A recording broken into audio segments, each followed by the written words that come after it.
It's a gear tester here, and I just wanted to show you some things that I purchased here recently at an Army surplus store. I live in a pretty rural area, and we don't have local Army surplus stores. Our population density does not allow for that to occur, but I was recently on a trip with my family and had the opportunity. We were doing some car camping and some overlanding, and went through some places that did have a nice Army surplus store. And so I was able to acquire some stuff, and I thought I'd just share it with you here. There's nothing special. I'm sure many of you have already purchased similar things, and this is nothing unique, but I just wanted to make this video here and kind of do a little unboxing and show you what I purchased. So I got a few of these reduced sodium. I don't really care that they're reduced sodium, but some of these MREs, the civilian versions, and I was glad to get them.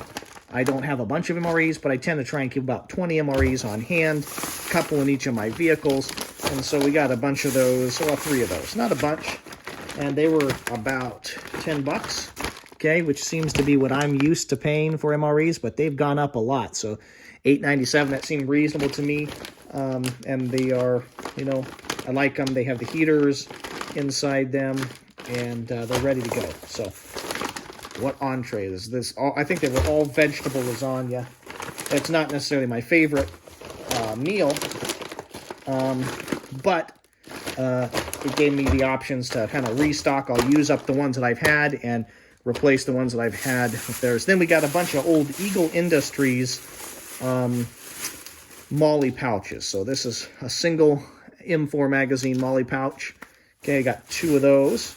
And I was glad to get those because these go really easily on backpacks that have Molly, or allow you to kit out a system that maybe want 1 or 2 more magazines, or you can use them for a radio pouch. So they're slim, you can fold them down, you don't necessarily know that they're there.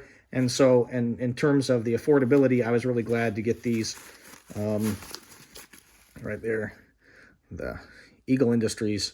You know, some of the first Molly gear I got when I was still in my late teens was manufactured by Eagle Industries. It's kind of one of the OG manufacturers of stuff. I got 3 of these little 40 millimeter grenade pouches. So I don't have a 40 millimeter grenade launcher, and I don't have any of the ammo, and so this seems kind of like a funny thing to purchase, but they were $4 a piece. So I got 3 of them, and what I did, I've been thinking about this for a while, is I slit them. So they're designed here to accept the large 40 millimeter, okay, grenade that goes right in like so. And then they're stitched so the grenade doesn't fall out of the bottom, right? So it's quite a small hole there, so that the you know, the little fat stubby grenade fits down in there. Well, I don't have 40 millimeter grenades or a launcher, and I don't think I'm ever going to have one of those. But if you cut the stitching there, it widens out.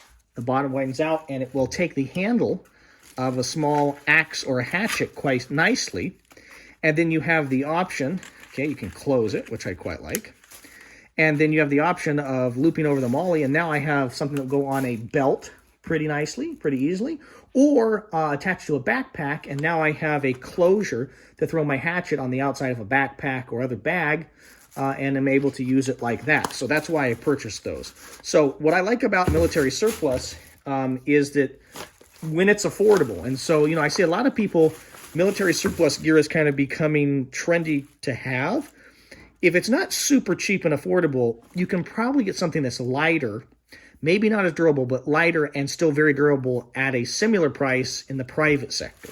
So I'm not trying to get military surplus for any other reason than it's affordable and I can repurpose it. So $4 for these, I thought was a good deal, because now I can, you know, attach these and leave them on packs or have them in a couple places.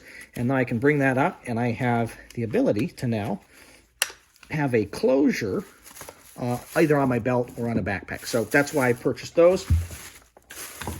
And then I got a little dual pistol mag pouch here that's got belt loops. It's from Eagle Industries as well.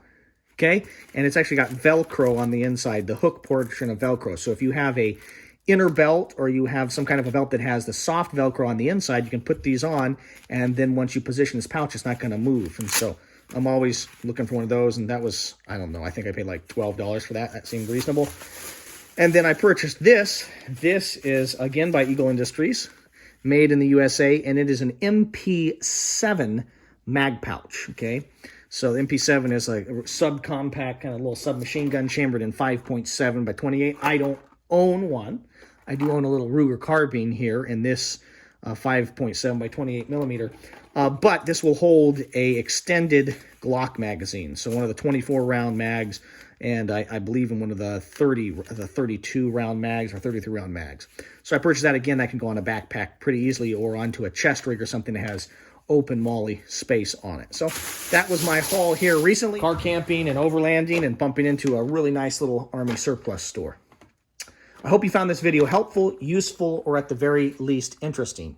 My goal here at the TheGearTester YouTube channel is to produce quality video reviews on the topics of shooting, camping, and survival gear. This is the TheGearTester signing off.